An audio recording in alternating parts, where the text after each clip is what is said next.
Fiction, science fiction, horror, fantasy, crime, LGBT, thriller.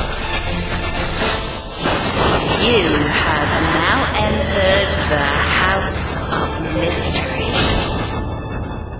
Welcome back into the House of Mystery. I'm Al Warren. Got Mr. Michael Hawley here. Hello. So you're back. You're finished from your Halloween extravaganza. Oh yeah. All those tons of decorations are put away, and then now I'm ready to eat turkey. Do you actually have to have a separate storage locker just for all that stuff? Yeah, the huge shed. It used to be my Halloween/Christmas shed, but it's now a Halloween shed because every time I make another big monster, there's just no more room left. So, yeah. Well, somebody's got to do it, you know. We've got a returning guest, and she's got a new book out. It's part 2 of her David Harris and Emma Jackson mystery series, and it's called Revenge is Not Enough. Now, it's a paranormal mystery and suspense, and it's Angela Van Breemen, so thank you for being here. It's a delight to be here. Thank you so much for the opportunity to be back on the show again. Yeah, not a problem. It's a pleasure. Nice meeting you, too. Nice meeting you, Michael. So let's see. So you've picked up where you left off last time. You know, when you do that, do you kind of know what the story is in your mind? Because you kind of know the characters for the most part, or at least your main characters, and then you kind of know who they are a little bit anyway. You went through a whole book with them. Does the story come to you then with these characters, and then you put them into it? Like, how does that happen when you go to continue a series? That's a great question, and I know it's probably different for every author, but the way it works for me is after I've written the first book, for some reason I have to absolutely write the first chapter of the next book because I have ideas. And I find that anchors me so that even though I might not be able to write immediately because of other commitments, at least I have an anchor with the story. And then I do a lot of thinking about what I want. I have a general idea of what I want, but I really love plotting as well so that I know where I'm going. I have a bit of a compass. And so after I've written that first chapter, it gives me a start. And then I can start thinking about where I want to go from there. And so I build the story that way. So at the end of book 1, which is Past Life's Revenge, David and Emma, which are the main characters, have decided that they're going to form a company, an investigation firm, which uses the paranormal to solve cold cases. But they're working in partnership with Bryan Grant, who is now retired from the new Elgan Police Service, and he is going to be working with them as well. So everyone acknowledges it's not good enough for Emma to have a psychic vision and say, oh, they did it. That's not good enough. I bring in the police as a way, and somewhat procedurals, but not too much. But I bring in that element so that it becomes plausible, so that they start from identifying a cold case, seeing that it actually really is something that is sound, and then they build from there with investigation methods. So that's sort of the premise that I have. In book 2, Revenge is Not Enough, it opens up with Emma having a terrible vision where she sees a young girl, about 16, being attacked. And this woman is coming to her and saying, you need to help my children. And so they do start to a little bit of investigating. They find out that this young lady, her name is Maggie. Maggie did disappear, but she disappeared 20 years ago. And if she was 16, it's not likely she had children. And so the story develops from there, where poor Maggie has been brought into a sort of a cult-like situation where she is forced to have children for the elite. So they're sort of made-to-order children, babies. And so she died 10 years later than after her disappearance. And so that's where the story comes from. And so Emma is shocked because she realizes Maggie did exist. And from there, they start the investigation by bringing in Bryan Grant and the new Elgan Police Service. And she and David work together to solve this mystery. So it was a cold case then? It's a cold case, yes, it's a cold case. And so all of them are cold cases. So the next story that I'm working on now for the third book, same idea, where Emma gets some sort of an impression. She's the psychic. And from there, they do solid investigation to see if this was actually based on fact. And of course, in Emma's case, she's always right. And then from there, they start to build on it and do the proper investigations. A cold case, that means it's done outside? Oh, yes, it could be sometimes, maybe. Yeah, Cold. it's awfully cold back east outside, right? You know. We've lost our summer. We had a lot of nice weather in the fall. It's all gone now. I put we have a long driveway, and I put all the driveway markers out today along the driveway so the snow plow can see where they're plowing. Oh, So yes, Yep. it's cold. Yeah, it's the start, isn't it? Yeah, It's the start, sadly. Well, these characters then, Emma Jackson, for instance, the psychic, how do you capture her in your mind to be able to write from a psychic experience? Do you know what I'm saying? So, like, you know, each character is different. Do you kind of live through them in a sense, right? Yeah, yes, I do. Absolutely. The characters become real. They become really a part of your life. And as long as they stay a part of my life, there will be more books. I can't see how there wouldn't not be. But to answer your question about Emma, I grew up in a household which was rather unusual, where it wasn't, it was quite normal for my parents to invite psychics and mediums, and there were a lot of interesting discussions about reincarnation and the paranormal around the dinner table all the time. So I'm very comfortable with that, and I've met quite a few mediums and psychics over my lifetime.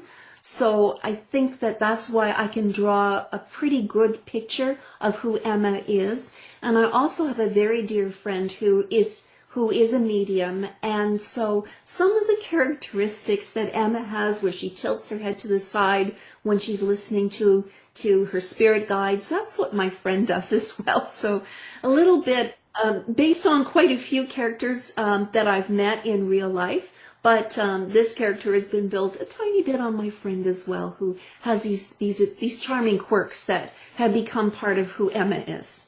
Right. So, Angela, you know, I'm psychically challenged, so I'm a science guy, but because I, researched Jack the Ripper, a local medium, Heather Madison, she put me on her team, paranormal research.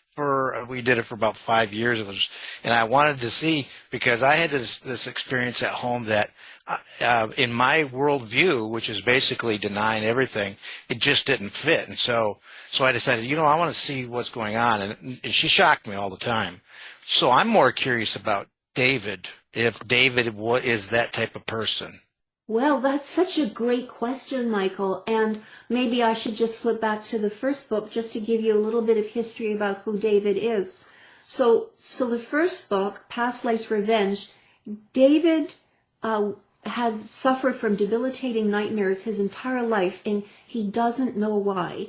And then by chance, or really it's by fate, he meets Emma Jackson. And Emma suggests to him that he have a past life regression to try to find an answer to why he has these debilitating nightmares. They're visions, like he's remembering something is what Emma thinks. So he does have this past life regression, and during that regression, he learns that he was murdered in his most recent lifetime. And because of that, that's why he has those haunting dreams. They're really memories. So David has a hard time accepting this at first, and I cover that in the first book. Like, I don't believe this. He says, I'm having a hard time accepting this. How can this really be? You really think, in one point he says to Emma, you really think these are memories and not just terrible nightmares? And of course Emma says, yes, I really think so. And that's why you should get the past life regression. So that gives you a little bit of history about David. He was a huge skeptic. He's a lawyer. Everything has been very, very factual for him. And so it took quite a leap for him to finally accept that there is something beyond the veil. Now, when you're doing this story too, and throughout this new book, you have a couple of other things in that. Now, Megan, let's talk about that character? It's an interesting development with Megan, and it was really a curious situation. I had Megan in the first story, and she identifies as non-binary, and she was a nice character, a supporting friend to Emma, and that was about it. But every time I started to work on the second book, Megan kept jumping forward as somebody that had to have a bigger role. In fact, it was like in my head, I need a bigger role. You have to give me more. And I thought, well, okay, what do I do? And it sort of fell natural that Maggie had a younger sister. And so Megan is that sister to Maggie, the young woman who disappeared. And for some reason, Megan really just had to be playing a stronger role in this story. I don't think she will in book 3. I think I've told the story about Megan and who she is and why she is the way she is. But I think that she'll always be in the stories because she's a really good friend to Emma. So that was a curious thing because that had not been my intention. And as I started to look more into the non-binary, I began to realize that this is not a new concept. We might think it is in our Western civilization, but it's not a new thing. There is a group of individuals in Mexico, and they are called Muxes. And these folks recognize, like, if a young man is born and wants to dress as a woman, they are honored as they're revered actually as very important members of the society, so much so that even the Catholic Church recognizes the importance of that aspect of their culture.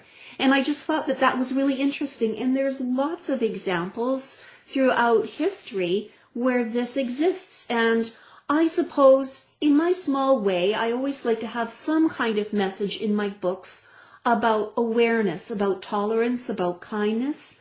And so for me, this was an important message, and maybe that's why Megan came forward, because I feel that it seems like the pendulum swings back and forth so much, and I wish that we could just find a middle ground of tolerance and kindness toward all human beings. And so that's why Megan appeared the way she did. It wasn't intentional. It was just something that somehow evolved. Right. And well, the thing is, I think you could look back and, even just a couple of 100 years and, men were wearing wigs and they were dressing very feminine as compared to now. So I don't know, I think it's just used politically to create enemies and to fight with, stuff like that. I don't think it's, but hopefully when you do that and it becomes a main character or a character that's used in the book a lot, are you prepared for any sort of a little bit of a blowback or people kind of being angry about that? Or do you think that'll happen? It's possible. I had a really good friend who, even when she read the first book, she loved the book, but she says, why that? And I said, because that's part of our world. That's part of our society. And so I'm just painting a picture. I know some individuals who identify this way, and I respect and love them as friends. And so therefore, I don't think that I should segregate any, if that is what I see in my world and in my society, then it's going to be reflected naturally in my books. And so this lady, she thought that was a little over the top. She hasn't seen this book, so maybe I'll get blowback. But that's okay, that's really fine. I just want to honor and respect everybody, and that was my way of doing it in my book. Yeah, it should be that way, but so when we're talking about Megan, and it's like she was telling you that she needed a bigger role and she was kind of pushing her way into your brain, so to speak. So you're one of the writers that hears your characters, their each individual voice then, right? Yeah, I do. And I didn't really expect that to happen because I'm fairly new to writing novels. I've written poetry, and so poetry's always been a very instinctive thing for me that just comes to me. But it was a really remarkable experience to have that in the first book, and I'm grateful that it's continuing with my next books as well. So yes, I have a sense of who they are, and as I'm writing, it's I wouldn't say it's exactly automatic writing because it's not that, but it's close to that feeling of them telling me what they want and who they are, and it also helps me stay true to their characters as well, because I want to make sure that although every character in a book should have some sort of catharsis, obviously some kind of change or learning or experience, but you still want to be true to their core, to who they are. So you want to make sure that you understand their voice. So I'm grateful for that. But yeah, it's a curious experience. It really is. When you were writing poetry's a different kind of writing, so to speak, and there's a flow to it. There's kind of a rhythm, almost like music. Do you find the same type of rhythm comes in when you're writing a novel?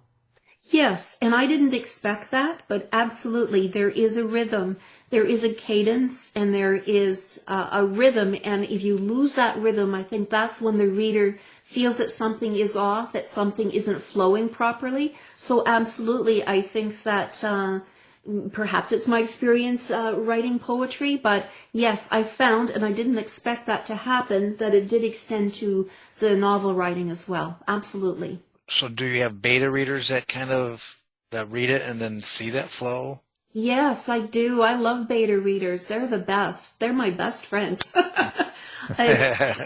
No, really, because they'll tell me if something doesn't make sense or if something doesn't seem to flow. But yeah, beta readers are essential. So I have a number of them.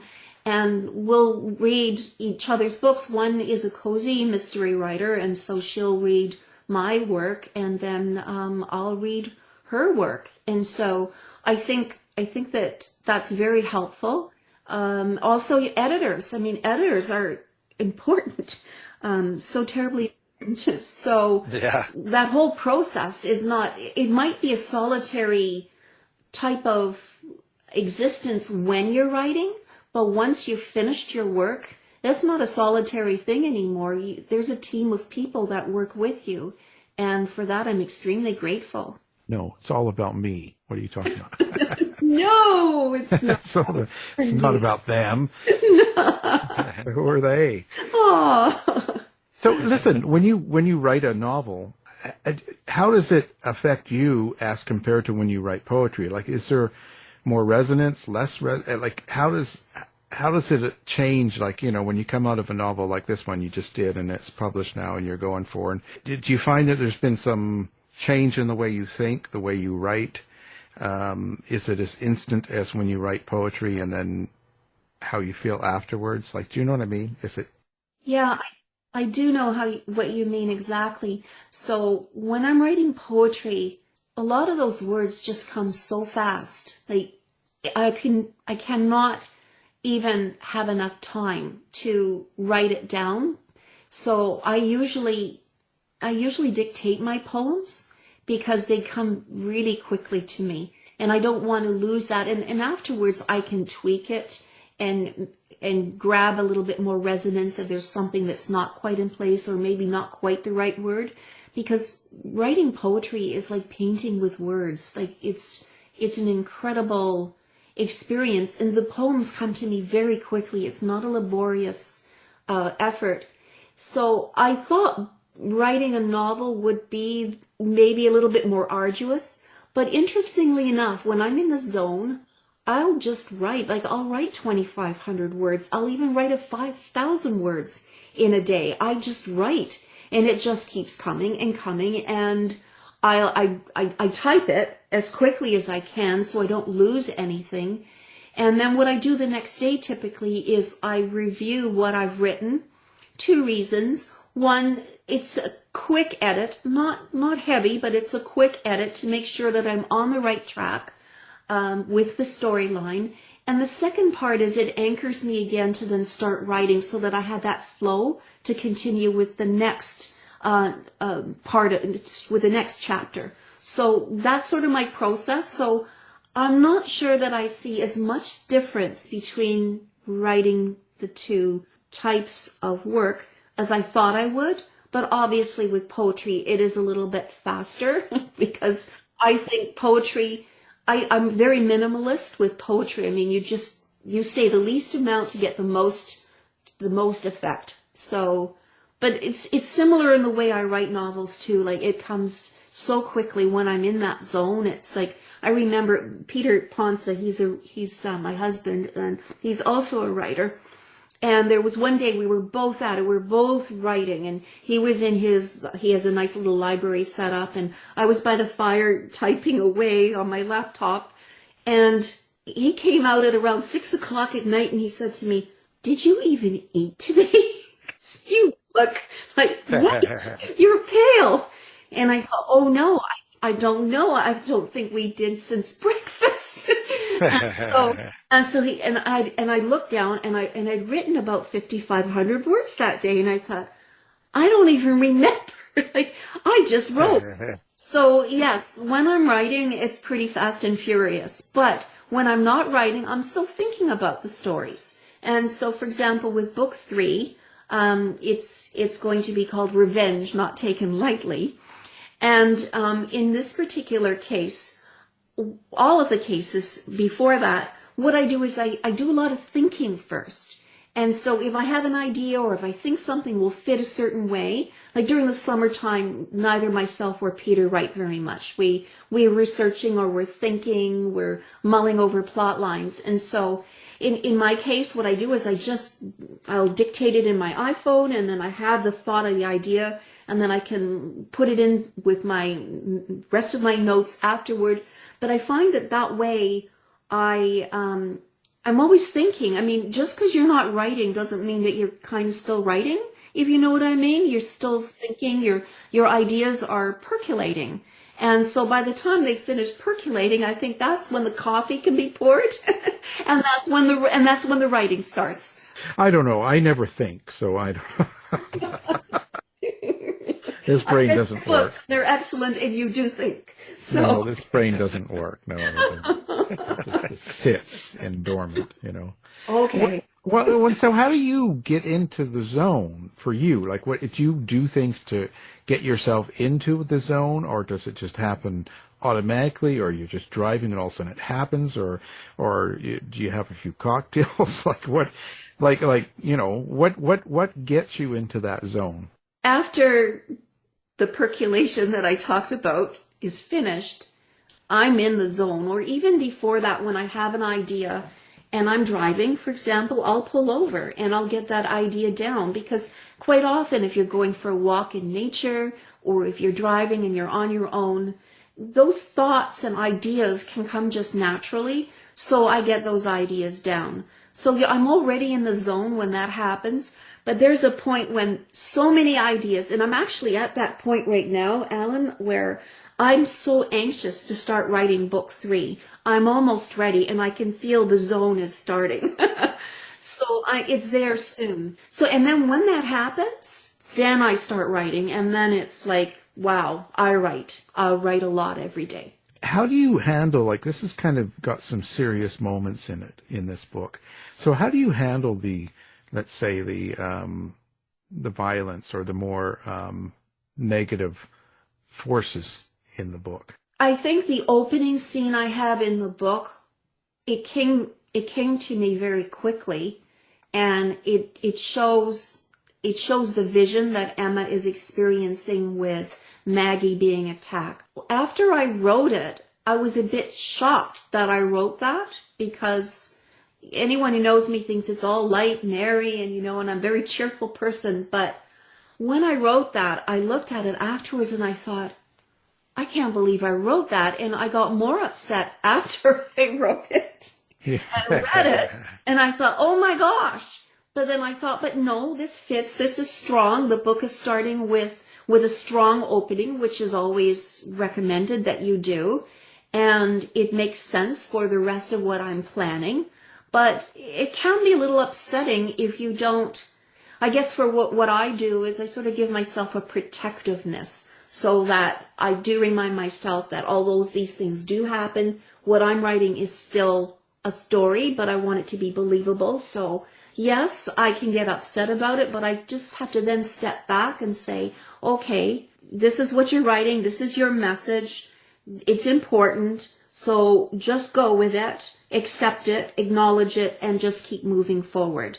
You know, and if you're reading a book that's particularly impactful that way, the best thing to do is just sit it down for a few minutes and absorb it, think about it, analyze it, and then move forward, because the author obviously had a reason for writing that, for teaching, for impact, and so therefore you just have to roll with it, basically. Yeah, I've seen the bruises on Peter's face. Oh my gosh! Oh my gosh! He's the sweetest man. You did not see that. Yeah, we know where you work out the details of the beatings. You know, I can see that. Yeah, poor guy. You know. No, it's interesting. It's really an interesting process. So what is it you want readers to get out of this book? Is there something that you wanted them to take away, or is it just pure entertainment at this point? Well, I guess we touched on the one message about Megan's identity and how I was shocked, because when I wrote this story, I hadn't really thought too much. I had envisioned this group, the Dark Hands of Anubis, and they will be the bad guys throughout all the stories, I think. And the Dark Hands of Anubis has created this baby ring where they have taken these young women and, as I explained, forced them to have children according to the specifications of the very elite and wealthy. And so when I wrote that, I hadn't really thought further than this was my imagination mostly, although you know these things happen. But I had just finished writing this book, and then I read about this hospital in Nigeria, and they were doing this exact same thing where these poor young women were being kept captive and forced to have children. So, for adoption. So this exists. And so I think, although my book is meant to be mainly entertainment, and I do touch on, you know, psychic abilities that Emma has and the paranormal, I think authors have a bit of an obligation to put in some kind of message, even if it is entertainment, but something that creates awareness and an understanding about things that we may not necessarily know about directly. So I think we have somewhat of an obligation for that. But yeah, that was a big thing that shocked me, because I'd literally just finished writing it, and then I saw this newspaper article, or online. We don't really read papers anymore that much, but I saw this online article and I just fell off my chair. I thought, oh my goodness, this kind of describes this medical facility that Maggie was forced to go into. So it's surprising how much of this kind of stuff is still going on, and in you know, United States and Canada and England and Australia. Like, yeah, absolutely. It's parallel, but the like the Epstein fiasco, what they were doing with these women, it's almost kind of the same kind of thing, and it's like it's a tough thing. Yeah. Actually, the book finally ends up in the mountains of Nicaragua, because the Dark Hands of Anubis have moved their operations from northern BC to Nicaragua. And I talk a little bit about the trafficking there as well, which definitely exists. And it's not just for the sex trade, but it's for workers, like people who are working in, you know, as house staff in these rich places. So it's not just that aspect, but it's human slavery, unfortunately, and it's hateful that such a thing still exists. So that is a bit of a message in my book, but it's not the only part of the book. I mean, it's a mystery, and that needs solving in the story. okay, and so now you are working on book 3 now, or in your mind you are anyway. So, so I guess that's what you're doing next. Yes. Would you like to hear a little bit about book 3? Sure, why not? Give us a little bit of what's coming up. So as I told you, the way I do it is I write the first chapter, and so I've written the first chapter as soon as I finish book 2, first chapter of book 3. It's called Revenge Not Taken Lightly, And Emma has a very vivid dream where she sees an older couple being murdered. And she gets a direct message from the woman who was murdered, who tells Emma, our daughter did not do it. And the daughter's name is Thelma Tang. And she's already been convicted. She was only 17 years old. She was tried in adult court. And so basically Thelma's in prison. She's mourning the loss of the parents she really loved. And the mother from beyond is saying, save our daughter. She didn't kill us. And so the reason why I'm bringing in another thing about things we should be more aware about, and this is AI. So what happened was, it's the Dark Hands of Anubis again, but they've hired a very young, smart, savvy fellow who has manipulated the AI to the point where he's created social media accounts for Thelma, where she's saying, I'm going to kill my parents, and this is how I'm going to do it. And this is a young 17-year-old who doesn't even use social media. And so so that's why the police think. And then a video has been altered as well using AI. So the police think it's a closed case. They think, this is it. She did it. She killed her parents, and the courts agreed. So she's incarcerated. But so I'm going to bring in that aspect of AI and how it's so realistic nowadays. You really have to look carefully now. But there's still some things you can watch out for, like a little watermark. Maybe the eyes don't match if someone has a lot of emotion, their eyes might shine, or you might see emotion there, whereas AI isn't good enough at representing that, but every day it gets better and more realistic. And so I thought that this could be just a bit of awareness about, when you answer the phone or when you do videos on Facebook, it's so easy to clone your voice. I mean, they've got software now where you can actually use software, you key in what you want to say, you video yourself and how you talk, and then you can just tell the software to do a presentation on whatever, and it'll be an avatar that looks exactly like you with your voice doing a presentation. That's available to us already as everyday people. So I think it's scary if this becomes misused. So I'm going to incorporate some of those ideas into book 3. Well, Angela, just to let you know, when you see Al Warren, it's AI Warren, and you don't know. So you better watch out. Okay? Thank you. I've been warned. Well, there you go. Now you know. The secret is out. Boy, that's going to turn people off of AI. Anyway, so let's talk about where people find Angela. Like, do you have a website? Do you have social media? Do you have a lemonade stand? Where do people come find Angela? It's too cold for a lemonade stand, but you can find me on my website. It's angelavanbreemen.ca.